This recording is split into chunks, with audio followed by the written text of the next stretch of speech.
Salut les amis, j'ai pas fait de vidéo ces derniers temps parce qu'il y a peu de sujets, il y a peu de matière pour faire une vidéo, mais là j'avais envie un petit peu de vous parler de cette vente qui vient d'être finalisée, la vente du Rafale en Grèce, parce que c'est un sujet qui me plaît, qui vous plaît, qui nous permet aussi de parler de tout un tas de choses. Juste avant, je remarque un petit peu, hein, rapport à ma dernière vidéo, l'Italie qui arrête de vendre des armes aux Saoudiens. Maintenant, on a Biden qui veut que les Saoudiens arrêtent d'attaquer les Yéménites. C'est pas mal ça. Et il bloque les ventes saoudiennes, les ventes d'armement. En tout cas, il les fait bloquer, il réexamine tout. C'est intéressant, surtout quand l'Union européenne va commencer aussi à suivre, je pense. Ça veut dire quoi? Ça veut dire déjà qu'il est à peine arrivé. Alors moi, je suis pas pour Biden, je suis pour personne là-bas, hein. On est d'accord. Moi, je regarde les faits puis j'essaye d'analyser.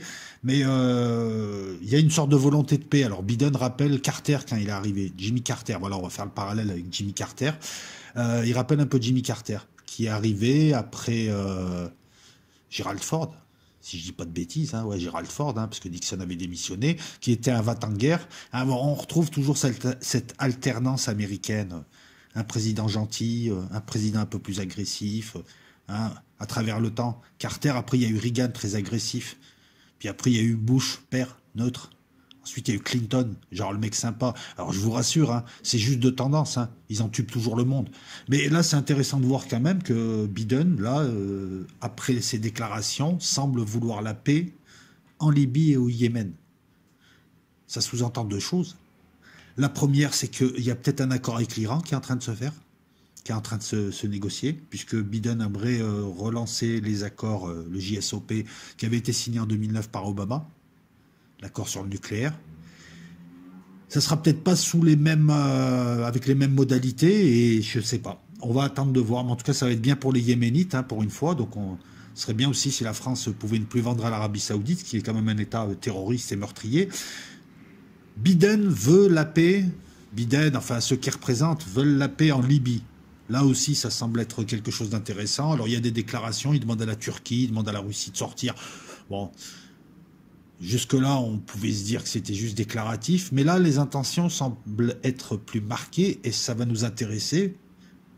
Quant au sujet que je vais vous présenter là, la vente du Rafale. Alors, tous ceux qui ont des connaissances en aviation, tous ceux qui repèrent une bêtise qui peut être dite, vous me le mettez en commentaire. Voilà, pas besoin de m'attaquer. Vous me dites là, tu t'es trompé. Là, voilà, l'aviation, c'est pas mon domaine. Je peux dire des bêtises. Vous pouvez avoir des précisions. Donc, profitez de la page commentaire justement pour enrichir en me disant, voilà, il n'y a pas de honte à se tromper, hein. Moi, je n'ai jamais prétendu être expert en armement ou voilà, je travaille les sujets, mais bon, je ne suis pas à l'abri d'une erreur. Alors je regarde un petit peu. La France a vendu 18 Rafales à la Grèce. Le contrat a été signé. On a eu un petit peu peur. Jusque-là, on a eu un petit peu peur. Alors je suis en train de chercher le sujet, où est-ce que je l'ai mis? Parce que les Américains, en voyant la France vendre à un État européen, c'est la première vente à un État européen de Rafale, qui est pour moi, en tout cas, et pour beaucoup, le meilleur omni-rôle, et non pas multi-rôle, du monde. J'ai bien dit omni-rôle, j'ai pas parlé de suprématie aérienne, parce qu'à mon sens, le F-22, par exemple, est au-dessus, en suprématie aérienne. C'est un avis. Encore une fois, argumenté, vous pouvez ne pas être d'accord, vous pouvez me dire, ouais, le Sukhoi 57, enfin, le Sukhoi 57, il faut attendre un petit peu quand même, de voir. Il y en a seulement 20, je crois, qui ont été produits. Donc, on a vu revenir les Américains et proposer leur F-35, il n'y a rien de signé. Surtout que quand on regarde la flotte grecque et les intentions de la Grèce, on se demande à quoi va servir le F-35. Un avion furtif qui va faire de la fusion de données, de la liaison de données, qui va guider des missiles furtivement. Je doute fort qu'on l'envoie au-dessus de la Turquie. Ça, voilà. Je pense que les Grecs vont commencer à négocier, hein, il n'y a rien de fait, avec les Américains pour obtenir leur appui face à la Turquie. Je vous rassure aussi, je ne pense pas que les Grecs et les Turcs se battent, se déclarent la guerre dans la décennie là qui vient, dans laquelle nous sommes, pardon. On entre dans cette décennie, je ne pense pas qu'ils se battront. La Grèce n'a pas envie de se battre, la Turquie n'a aucun intérêt à se battre, d'autant plus que la Grèce a une armée forte. Là, on n'est pas en Syrie, on n'est pas en Libye, on n'est pas dans le Haut-Karabakh. C'est pas genre je te balance des drones avec une artillerie longue portée, ça suffira pas avec la Grèce. C'est une armée moderne, c'est une armée européenne et c'est une armée solide. Donc la Turquie n'a pas intérêt à s'enliser dans ce genre de conflit, avec une crise économique, d'autant plus que les Américains, les Européens, seraient pour la Grèce, la soutiendraient d'une manière ou d'une autre. Donc je ne les vois pas se battre là. Mais on est en géopolitique. En géopolitique, les chefs d'État voient à long terme et à moyen terme aussi. Et si jamais il y a une autre opportunité, un affaiblissement ou un désintérêt des USA vis-à-vis de la Grèce, une Union européenne encore plus affaiblie que là, on ne sait jamais, l'ogre ottoman, c'est pas péjoratif quand je dis ça, l'ogre ottoman peut revenir à la charge. Ça, c'est la première chose. La deuxième chose, donc voilà, d'autant que les USA ont commencé à exercer une pression sur la Turquie. La Turquie n'a aucun intérêt. Il y a quelque chose d'intéressant aussi, il me semble, je l'interprète comme ça, pour s'acheter les bonnes grâces américaines, la Turquie vient en Libye de livrer un Pantsir aux USA pour qu'ils puissent faire un peu de rétro-ingénierie et voir un petit peu le système russe courte et moyenne portée. Pantsir qui est un petit peu un échec, il est révisé, les Russes mettent des boucs un peu partout, le Pantsir est un échec, il y a eu quand même beaucoup de pertes de Pantsir, apparemment il y a une faille. Mais ça permet, est-ce qu'ils vont aller jusqu'à donner leur S-400 aux Américains? Bon, je pense que les Russes ont prévu le coup. Bref, la Turquie semble vouloir faire profil bas, mais en même temps elle s'arme en ce moment. Le contexte il est simple, donc vision à moyen terme de la Grèce et de la Turquie. Ça se passera. Alors on regarde une carte, c'est simple, on va regarder une carte. Les tensions sont où? C'est deux pays limitrophes, mais avec une petite frontière terrestre en haut. Et entre, il y a la mer Égée. Et c'est là où se font les tensions. À propos des ZEE, à propos des îles, de certaines îles grecques, à propos de tout un tas de choses, il y a un contentieux. Le contentieux, il dure. Peu importe qui a raison, qui a tort, moi je n'interprète pas. Là, je suis pour personne, je suis pour la paix. Mais la zone de tension se fera en mer Égée. Ça, c'est un élément. Le sujet, c'est le Rafale. Et le Rafale qui apporte beaucoup de choses. C'est le Rafale qui va être un rééquilibrateur. Tu vas me dire, ouais, 18 avions, c'est tout. Non, je vais te montrer pourquoi il rééquilibre. Pourquoi c'est important et pourquoi il est important pour moi de te donner le contexte. Deuxième chose, donc ça va se passer en mer Égée. Les deux n'ont pas d'aéronaval. Donc si les avions s'affrontent, ils s'affronteront au-dessus de la mer, au-dessus de la terre, et ils sont proches l'un de l'autre. Ça tombe bien, les deux n'ont pas une capacité de projection. La Turquie un petit peu plus, elle arrive quand même à projeter 5000 hommes, 10 000 hommes en Libye, mais des mercenaires. La Grèce, non. La deuxième chose à considérer, et ça c'est important, la position défensive. Elle est plus confortable. Les Grecs ont les îles, ont la position. Ils peuvent atteindre. Et on sait qu'un agresseur doit être 2 fois, voire 3 fois plus imposant. C'est du à peu près, c'est du doigt mouillé, mais c'est à peu près ça. Si les Turcs veulent reprendre des îles ou veulent vraiment passer de la tension à l'escalade militaire, voire même au combat, il leur faudra un peu plus que les Grecs. Beaucoup plus même. Ça, c'est important pour les Grecs. Alors, je rappelle aussi aux gens qui n'ont pas compris le truc, la crise grecque, c'est 2011. On est en 2021. Depuis, les Grecs, même s'ils subissent un petit peu la morosité économique et le Covid, je peux dire qu'ils se sont refait la cerise. Ils ont fait des coupes budgétaires, voilà. Et deuxième chose, la Grèce, sachant sa position, c'est-à-dire au confluent de deux mondes, voyant un petit peu depuis 20 ans des réfugiés passer, elle connaît bien l'immigration, et connaissant les tensions qu'elle a avec la Turquie depuis toujours, la Grèce a un budget pour son armée, c'est-à-dire qu'ils préféreront bouffer des pâtes et avoir des chars et des navires parce qu'ils savent que c'est vital pour eux. Eux, ils ont besoin d'avoir une grosse armée. Ça, il faut que tu en tiennes compte.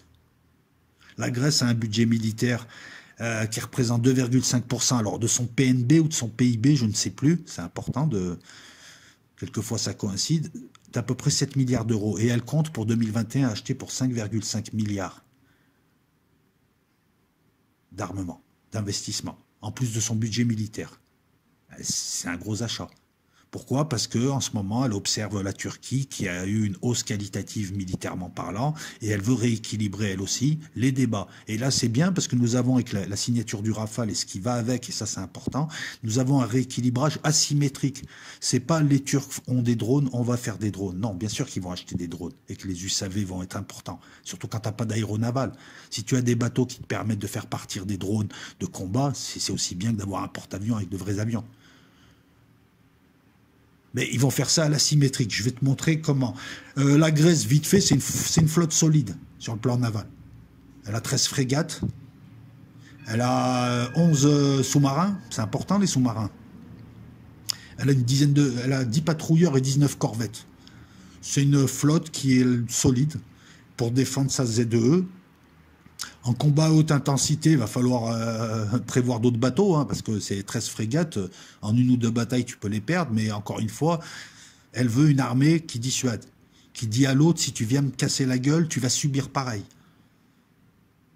Le problème de la Grèce, c'est que sur ces bateaux, elle n'a pas les meilleurs missiles anti-navires qui soient, sur ses frégates, et elle aimerait avoir une capacité missile de croisière qui vise en profondeur.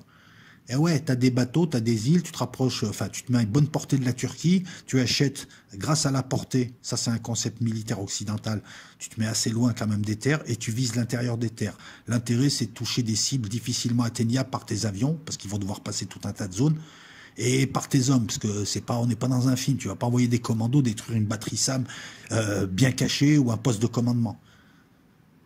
Avec des missiles de croisière, c'est bon. Ces missiles de croisière navals, la France les a, la Grèce ne les a pas. Oui, dans le monde, il y a ceux qui construisent les armes et il y a ceux qui achètent les armes. Voilà, il y a ceux qui font le jeu de la guerre, qui font la doctrine d'emploi, et il y a ceux qui suivent et qui achètent. Voilà, c'est comme ça. D'où l'intérêt d'avoir une industrie de l'armement, une vraie industrie qui crée, qui conçoit.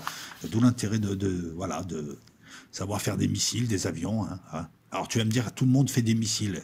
Il y a une différence entre les missiles de croisière Scalp et les missiles balistiques Scud. Hein. Voilà, c'est comme si tu achètes du poisson à Lidl ou du poisson, je sais pas, chez Fauchon.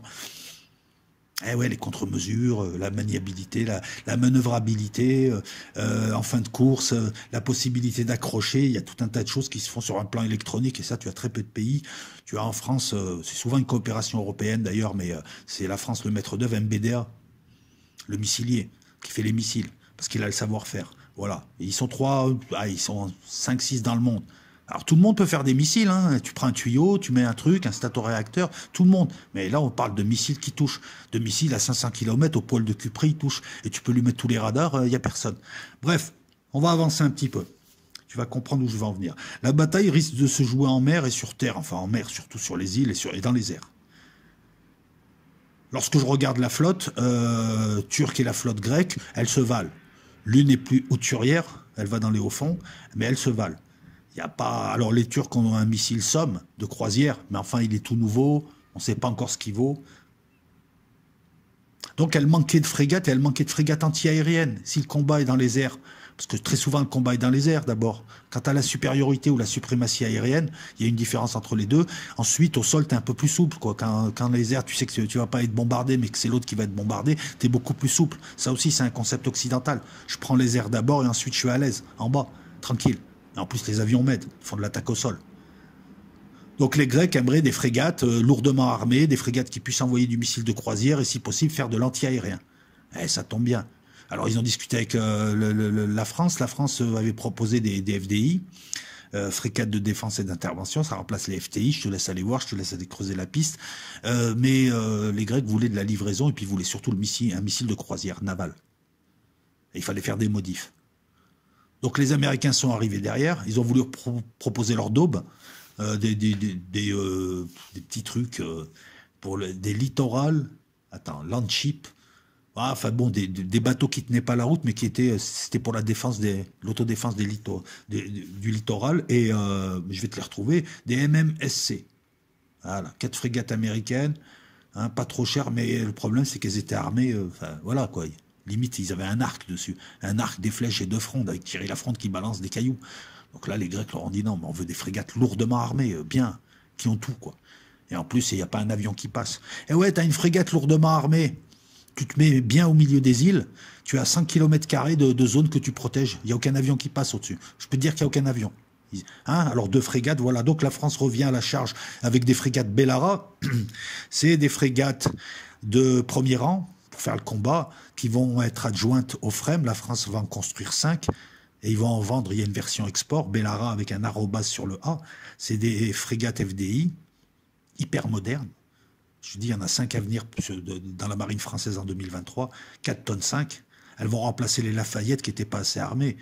Et là, tu as du balèze. Tu as du missile Aster, 15 et 30. C'est de l'anti-aérien, c'est tout moderne, c'est un des meilleurs de sa génération. Voilà, il est supérieur aux équivalents US, l'Aster. 30. Il y a un avion qui passe, un hélico, n'importe quoi, c'est fini. Court, moyenne portée. Je te la fais rapide. Hein. Bon radar de Thales, le Seafire. Bon, je suis pas assez bon en radar pour te le dire, mais on m'a dit qu'il c'était assez bon comme radar. Ce qui fait la différence, hein, c'est la technologie aussi, hein, en guerre. Surtout dans les batailles navales et dans l'aérien. Missile de croisière naval, c'est le scalp, mais sur un bateau. L'avantage du missile de croisière français, qui est, je crois, l'un des meilleurs de sa génération, ben écoute, les Russes, en 2017, ils l'ont pas vu passer sur leur radar. Il est tellement furtif. C'est que c'est pas le Tomahawk. Il va à ras du sol, il va à 500 km, imagine la portée, tu tires, tu rentres chez toi, tu prends le thé, l'autre en face, le temps qu'ils comprennent, t'es loin, la portée. Quand tu veux faire des frappes précises en profondeur, c'est un missile de croisière, ça te permet de détruire voilà, des postes de commandement, des casemates, des batteries côtières, des batteries de lancement de missiles. Là, tu fais le feu. Voilà, c'est ce qui va motiver l'achat des Bellara françaises plutôt que des 4 merdes américaines. Et c'est vraiment des merdes, c'est pas parce que c'est américain. Ils font aussi des très bons trucs, les Américains. Mais là, c'est des merdes, même eux le reconnaissent. C'est une classe ratée. De l'Exocet. Ça tombe bien, les frégates tirent de l'Exocet. Pourquoi je te cite tout ça? Attends un petit peu. L'Exocet anti-navire, torpille, un hélico pour te projeter. Attends, quand t'as 16 Aster, 16 missiles de croisière navale, 8 Exocet, 4 torpilles, 2 canons de 20 en défense de première ligne. Moi, j'ai envie de dire dernière ligne. Et mon gars, les Aster, c'est des missiles qui, même en bout de course, face à un avion très manœuvrant, ont assez d'énergie cinétique pour le taper.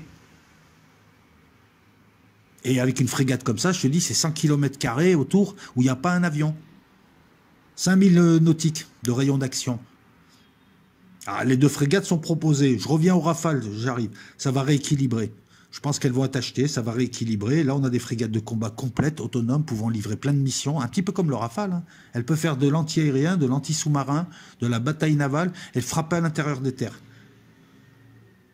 Ça rééquilibre. Parce qu'en face, il n'y a pas l'équivalent. En face, les plus modernes, c'est des classes Olivier Hazard-Perry, c'est des vieilles classes. Je suis désolé, la flotte turque en nombre est supérieure à la flotte grecque, hein, mais parce qu'il y a 16 frégates, mais c'est vieux. Là, ça va bouleverser la donne. Oui, 2 frégates, ça bouleverse la donne, parce qu'il y en aura d'autres derrière. Et puis je pense qu'il y a un transfert de technologie. Les Russes sont malins, eux. Ils construisent des sous-marins avec les Allemands, en ce moment. Ils parlent de porte-avions avec les Anglais. Ils construisent de la corvette. Hein. Ils ne sont pas en reste. Hein. Voilà pourquoi les Grecs se sont mis à investir, parce que les Turcs montent en gamme. Ils sont encore à un point de bascule où ils ne sont pas encore assez puissants pour s'en prendre à la Grèce, mais dans 10-15 ans, leur industrie de l'armement sera complète. Ils sont en train, avec les Allemands, de travailler sur des sous-marins anaérobies, avec des lanceurs de missiles croisières. Et ça, c'est gênant. Ils sont en train de changer. Il y a leur nouvelle classe, la classe Race, Pyrrhus Race. Hein, c'est les sous-marins allemands du 214. Ça va remplacer la classe Attila. Donc voilà pourquoi les Grecs, eux, ils veulent de la frégate et c'est pas fini. Ça, c'est pour le sol. Mais le sujet, c'est le Rafale. 18 Rafales, au standard, le dernier standard, le F3R. Développé depuis 2018, enfin en service depuis 2018. Le prochain standard, c'est le 2025. Alors le Rafale, c'est un petit peu comme les Sukhoi. Tu as différents standards. Ça permet l'acquisition des nouveautés en matière d'avionique et autres. Par exemple, avec le F3, tu as des capacités supplémentaires. C'est une version actualisée. Alors le contrat, il est à 2,5 milliards pour 18 Rafales, 6-9, pris directement dans l'armée de l'air. Non, 6-9 construits, excuse-moi, et 12 pris directement dans l'armée de l'air, d'occasion. Mais avec, il y a du Scalp, il y a du Météore, il y a du Mikaï, il y a de l'Exocet. Et ouais, c'est ça qui va faire la différence. Et c'est en cela que la vidéo va te l'expliquer. Enfin, c'est pourquoi je fais la vidéo, plutôt. Le Rafale, c'est un omni-rôle, mais avec cet achat, et surtout ce qui est les petites babioles qui ont été achetées avec, ça en fait aussi un avion de supériorité aérienne qui va s'adjoindre à la force au F-16 grec et à leur Mirage, leur excellent Mirage aussi, qui valent les F-16. La différence entre la supériorité aérienne et la suprématie aérienne, c'est quand les Américains attaquent l'Irak. En quelques jours, leurs avions dominent le ciel. Il n'y a pas un avion irakien qui sort. Ou en Serbie. La supériorité aérienne, c'est en guerre du Vietnam ou guerre de Corée. Les Américains dominent le ciel, mais font des combats tous les jours et perdent aussi des centaines d'avions.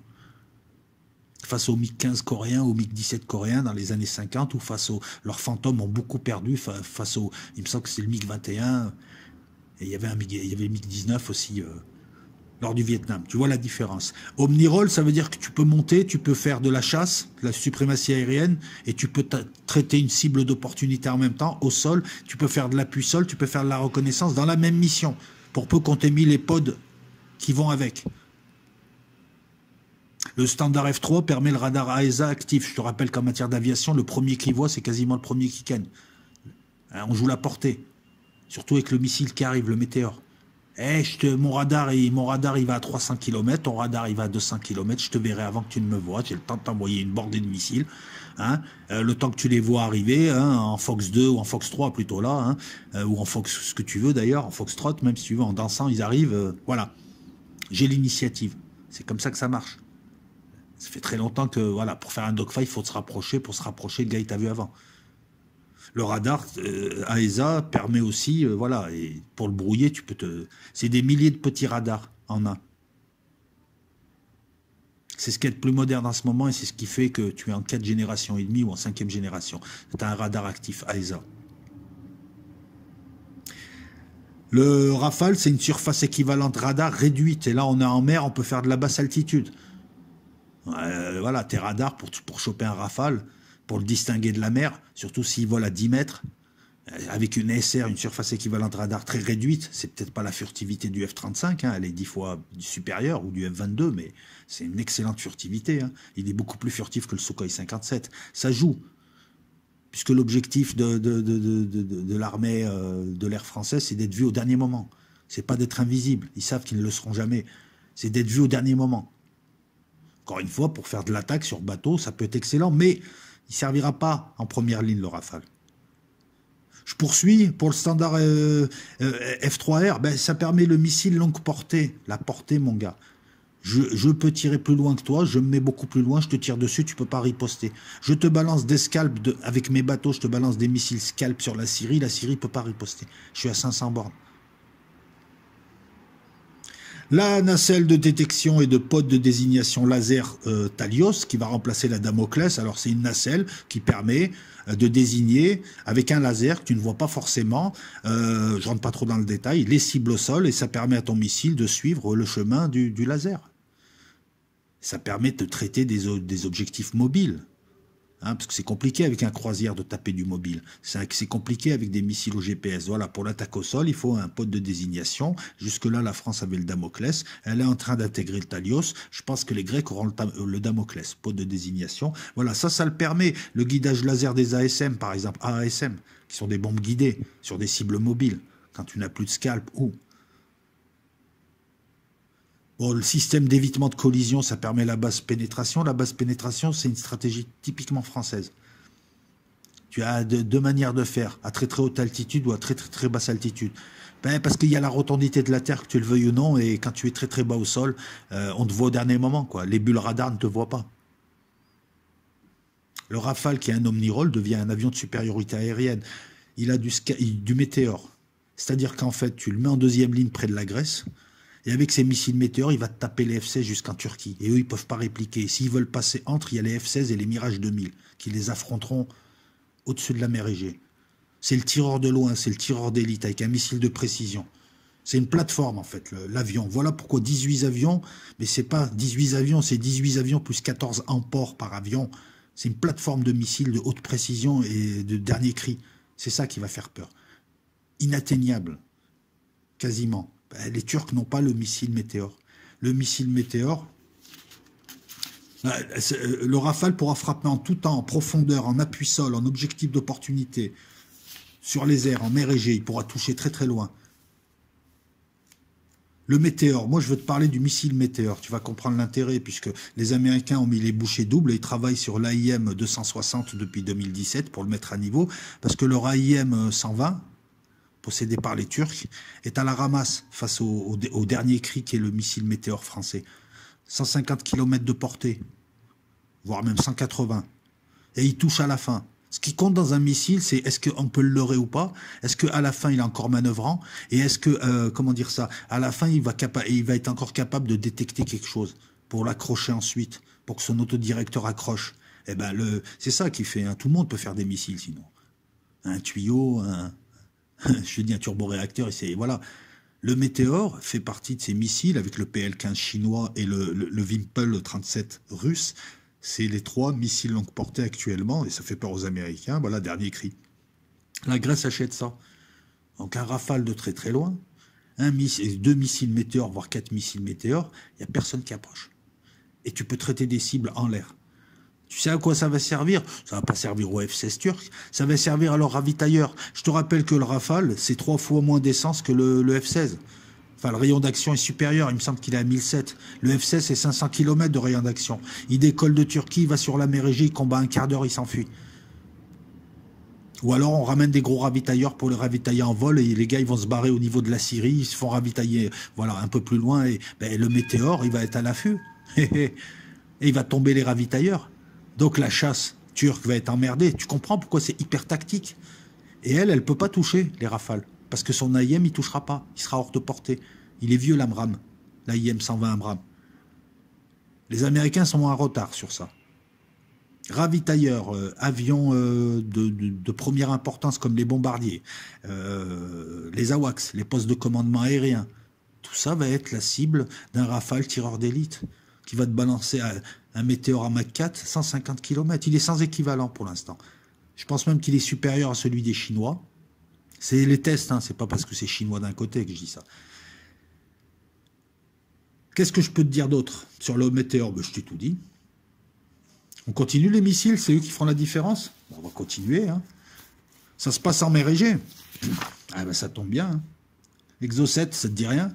Alors l'Exo 7, on l'a connu, le monde l'a connu lorsqu'il y a eu la guerre des Malouines. L'Exo 7 français, c'est un missile anti-navire qui peut être tiré de différents supports. Il peut être tiré d'un bateau, il peut être tiré d'un avion.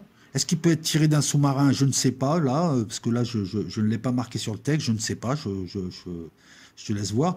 Et en fait, à chaque fois que tu en tires un, il touche. Un Exo 7, un bateau d'endommagé, est quasi coulé. Les Anglais ont perdu, les Argentins n'avaient que 4 Exo 7 ou 5 Exo 7. Ils ont coulé deux bateaux de combat, et ils ont coulé le convoyeur, je crois, un ravitailleur. Ah, c'est du quasiment... tu lances, fire and forget, tu rentres chez toi, il touche. C'est l'un des meilleurs missiles anti-navires. Sa particularité, il est très chiant, il fait comme le poisson Exo 7.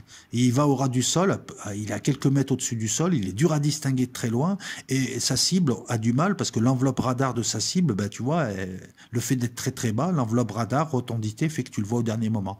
Il faut que ce soit les autres qui le détectent. Et une fois qu'il t'accroche, ah oui, il peut faire des manœuvres aussi. Il peut se balader, donc tu sais pas qui est visé. Et au dernier moment, il te tape en dessous de la ligne de flottaison. Un missile, un navire endommagé, hors de combat. C'est énorme. Ah, il en faut plusieurs normalement.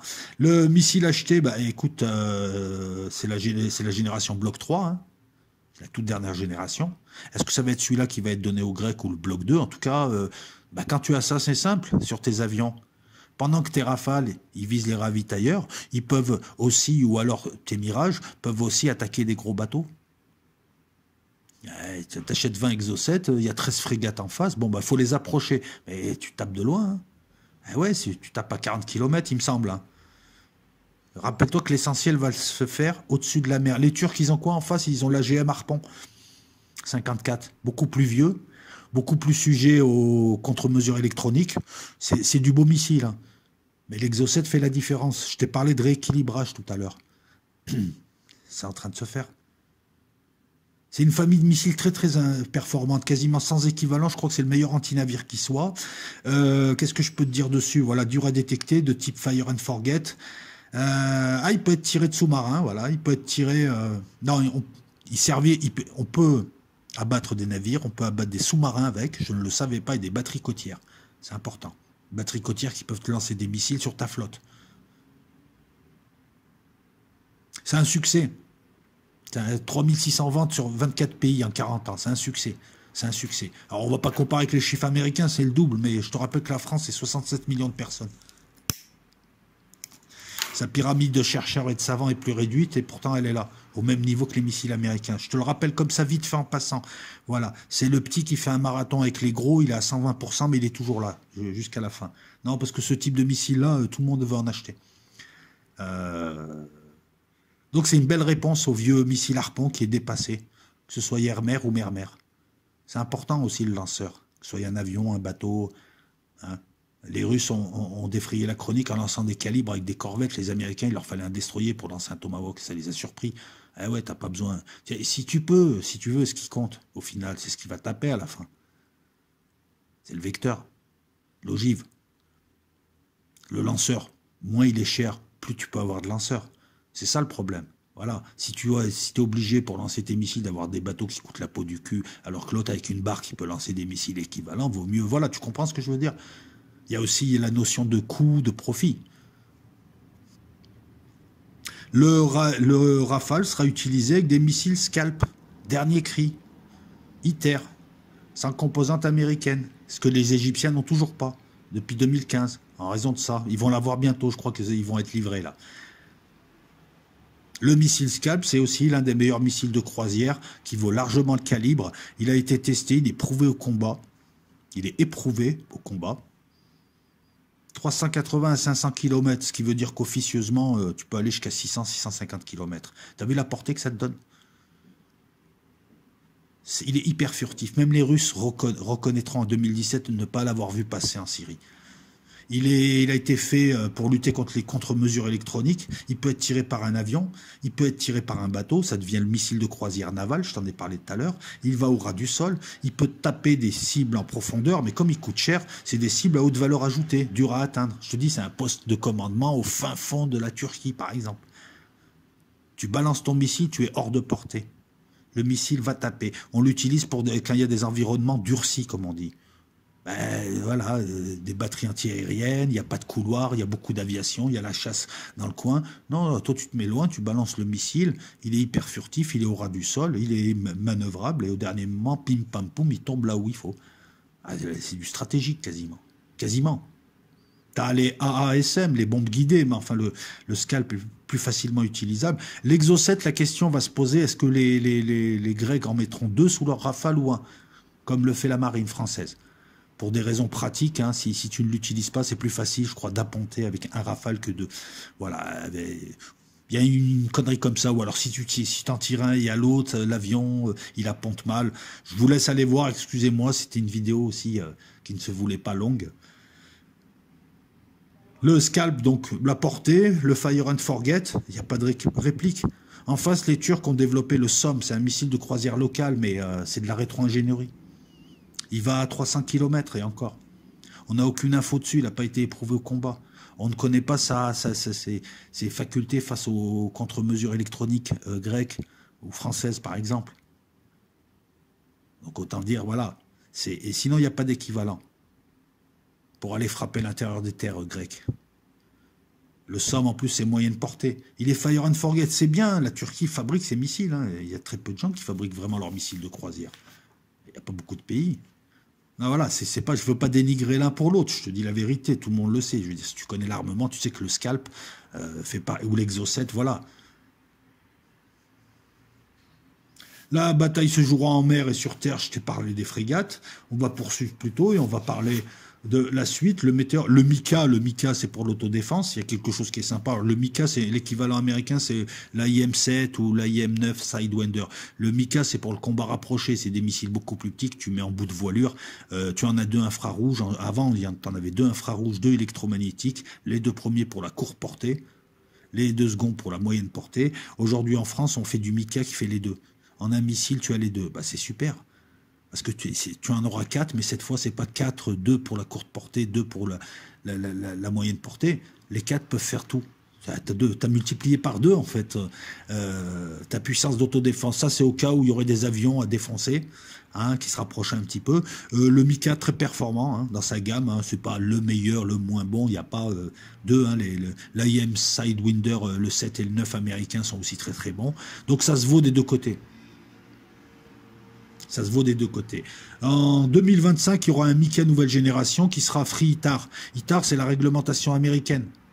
pour lutter contre le trafic d'armes, qui veut que lorsque tu as plus de 10% de composantes américaines dans ta technologie, tu dois demander l'accord des Américains pour revendre, vendre ou utiliser ce produit. C'est ce qui fait que la France n'a pas pu, par exemple, donner des scalps appelés Black Shaheen aux Égyptiens, et elle va leur donner, bah tiens, je pense qu'elle leur donnera en 2025, puisque les Américains ne voulaient pas.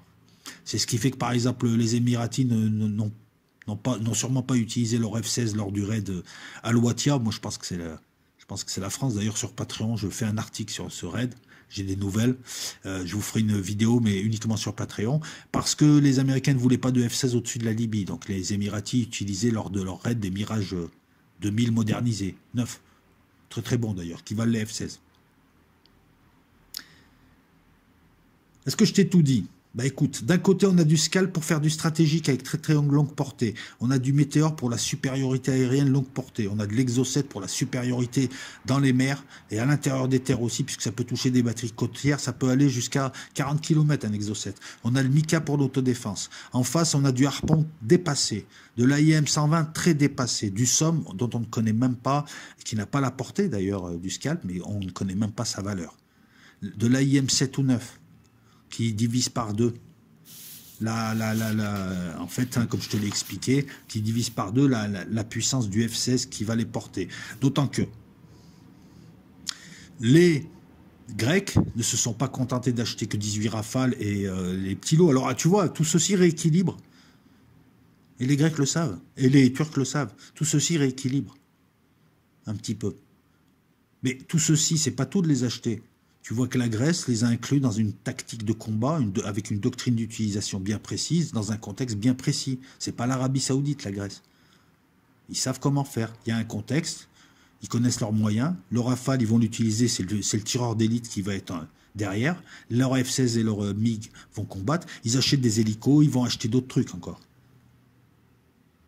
Et il y a quelque chose aussi qu'il faut que tu saches, c'est que si les Turcs ont 276 F-16, c'est des vieux F-16 C, c'est des blocs 50, c'est le modèle des années 80. Et depuis un certain temps, il n'y a plus de remise à jour. Qu'est-ce qui fait la puissance d'un avion? Ses pilotes et son électronique. Les Turcs subissent l'embargo américain depuis un certain, je crois depuis 2 ans, n'ont plus de remise à jour. Alors ils fabriquent leur F-16. Donc les pièces détachées, ils peuvent les avoir, mais ils n'ont pas les remises à jour. De plus, c'est des F-16 surtout qui faisaient de l'appui-sol. Alors ça peut faire de la chasse, mais c'est pas ce qu'il y a de mieux. Face à un Rafale ou face à un Virage 2000, c'est compliqué. Et la deuxième chose, c'est les pilotes. Erdogan a enfermé tous les pilotes expérimentés. C'est pas tout d'acheter du matos, c'est pas tout de faire des formations. Il y a l'expérience. Les pilotes turcs les plus expérimentés, ils sont au trou. Depuis 2015 et le drôle de coup d'État. 276 avions, une vingtaine de F4, du vieil avion, hein, c'est vieux ça. En face, il y a 18 Rafales, qui vont servir donc chacun hein, c'est limite des sous-marins nucléaires d'attaque, c'est des plateformes de tir, voilà, c'est des plateformes à missiles, très très modernes. Et en plus, s'il faut combattre, ils combattent, mais ils n'iront pas faire du dogfight.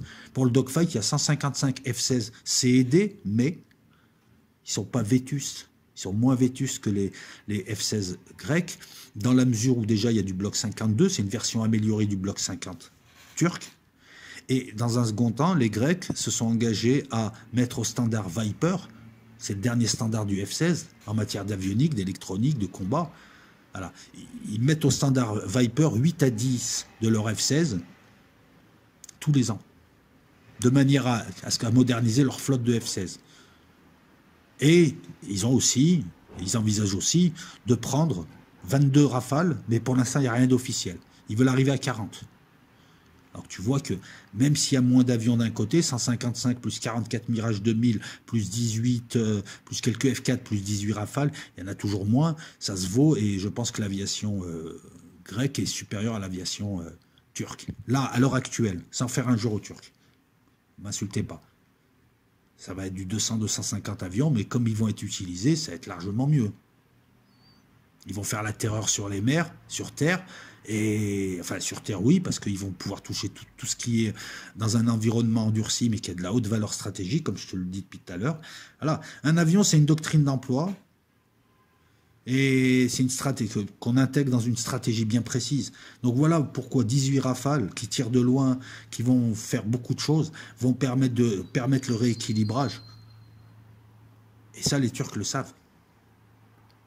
Et ils ne sont pas en reste, puisque comme je te l'ai dit, eux, ils travaillent sur leur avion de chasse 5e génération. Il ne sortira pas avant 2030. Hein. Ils bossent sur un deuxième avion.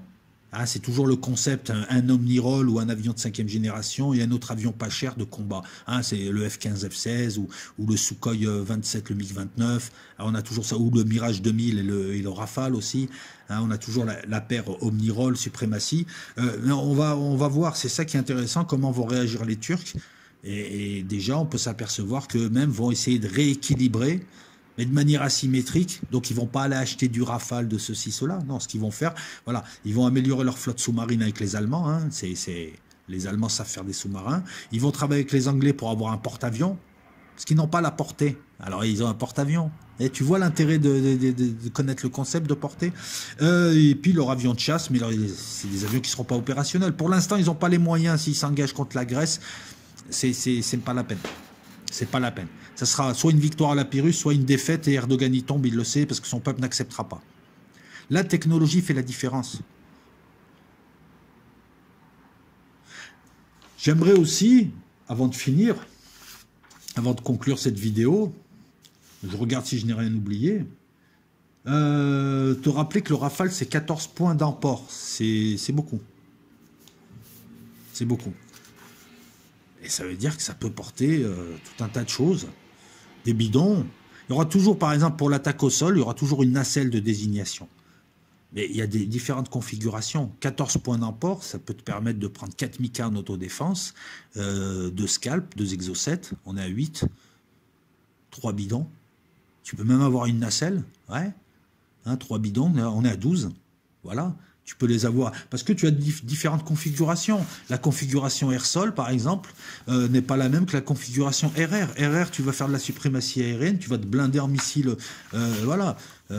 Tu vas te mettre 8 Mika, de longue portée.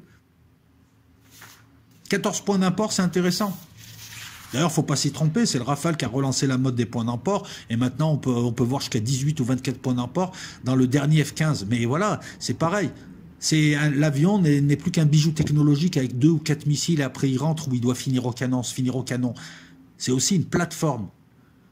Lorsque je te dis que le J-20 chinois, pour le dogfight ou la furtivité, c'est du pipeau, c'est pas moi qui le dis, ça ne veut pas dire que les Chinois sont bêtes, ça veut dire qu'ils ont créé un avion pour un truc, leur missile longue portée.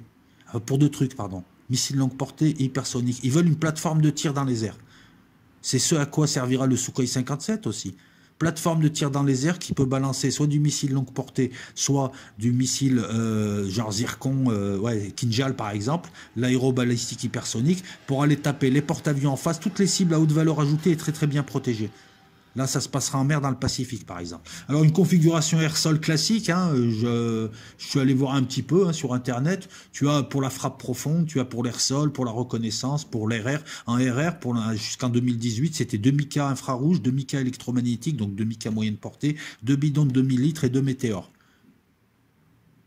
Tu as un canon de 30, il me semble, de chez Nexeter. Voilà. Qu'est-ce qu'il y a d'autre Voilà, pour le air-sol, c'est la nacelle désignation, 2 Mika infrarouge pour l'autodéfense au près, 2 x 3 bombes guidées, hein, les AASM, par exemple, tu mets un kit de guidage, ça permet à la bombe non plus de tomber en vertical, mais d'aller un petit peu en profondeur, 25 km, 30, 40 km, ça devient quasiment un missile. 2 bidons de 2000 litres pour la reconnaissance, pareil, 2 Mika IR, 2 Mika EM, etc., etc. Donc ça dépend. Il y a même une configuration nucléaire avec 6 Mika, un ASMP-A, missile nucléaire, il me semble 150 kilotonnes ou 300 kilotonnes, c'est le très stratégique, c'est le dernier avertissement avant le lancement des armes stratégiques, 2 réservoirs de 2000 litres, et là la France a l'habitude de s'entraîner avec une vingtaine d'avions. Je ne sais pas combien de Rafales armés de ces missiles. Ils ont fait un raid il n'y a pas longtemps. Ils se sont entraînés. C'est-à-dire être capable de faire 10 000 km avec 4-5 ravitailleurs et des avions pour aller frapper à l'intérieur d'un pays, nucléairement parlant. Voilà. Le dernier raid, 8800 km en 10h35. Il y a du savoir-faire. La Grèce a des bons pilotes. Là maintenant, elle va avoir de quoi faire peur et tenir à distance. Moi, c'est ce que je retiens. Que ce soit le scalp ou le météore, ou même l'exocet, c'est tenir à distance. Ou même les frégates avec l'anti-aérien. On est là. Voilà, donc après on va voir un petit peu, et ça c'est intéressant, cette course aux armements, hein, parce que course aux armements déclarée, c'est évident, entre la Turquie et la Grèce. La Turquie avait de l'avance un petit peu, puis fabrique son armement. Ça c'est important dans une course à moyen terme. La Grèce ne fabrique pas son armement. Ce type d'armement, hein, ils savent faire des chars, ils savent faire des trucs comme ça, mais ce type d'armement a valeur ajoutée. Et la France a intérêt à montrer ce qu'elle sait faire, que ce soit pour la Grèce ou pour les autres. Elle montre qu'elle a de l'armement de qualité et que si on s'en sert bien, ça peut faire la différence. Une vingtaine de rafales, 2,5 milliards, ça peut éviter une guerre, te faire gagner 10 ans. Voilà. Et là, on est dans la géopolitique militaire. Si tu es faible, t'as pas d'amis. Et il y a beaucoup d'îles à prendre, il y a beaucoup, et puis ils ont un contentieux apparemment de 150 ans, les Grecs et les Turcs. Donc on sait parfaitement qu'à un moment donné, d'un côté comme d'un autre, hein, il y a eu le régime des colonels qui est allé à Chypre, qui a créé le problème chypriote. On sait que d'un moment à l'autre, d'un côté comme de l'autre, il y a une poussée de nationalisme, et t'as un type qui va dire ah, on va récupérer en face. C'est toujours pareil. Je veux dire, on retrouve cette configuration entre pays voisins, mais systématiquement partout dans le monde. Tu as toujours le pays en face qui veut faire son grand pays, qui veut récupérer des terres que tu lui as pris il y a 100 ans, il y a 150 ans, etc. etc. L'Allemagne et la France se sont affrontés pendant 1000 ans, la Pologne et la Russie s'affrontent depuis X temps.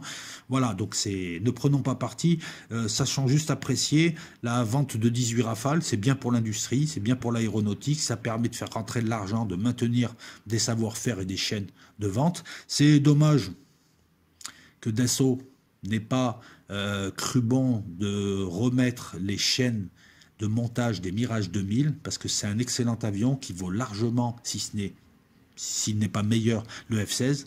Le F-16, avec le nouveau standard Viper, se vend partout. Les gens ont compris, les armées ont compris que les gros jouets qui coûtent très cher, c'était bien. Cette armée d'échantillons, une armée d'échantillons, c'est bien, mais qu'il valait mieux avoir des avions pas trop chers, qu'on pouvait faire en grande quantité en cas de guerre à haute intensité. Donc ils achètent quoi? Il y a un segment de marché, c'est le F-16 qui rafle tout.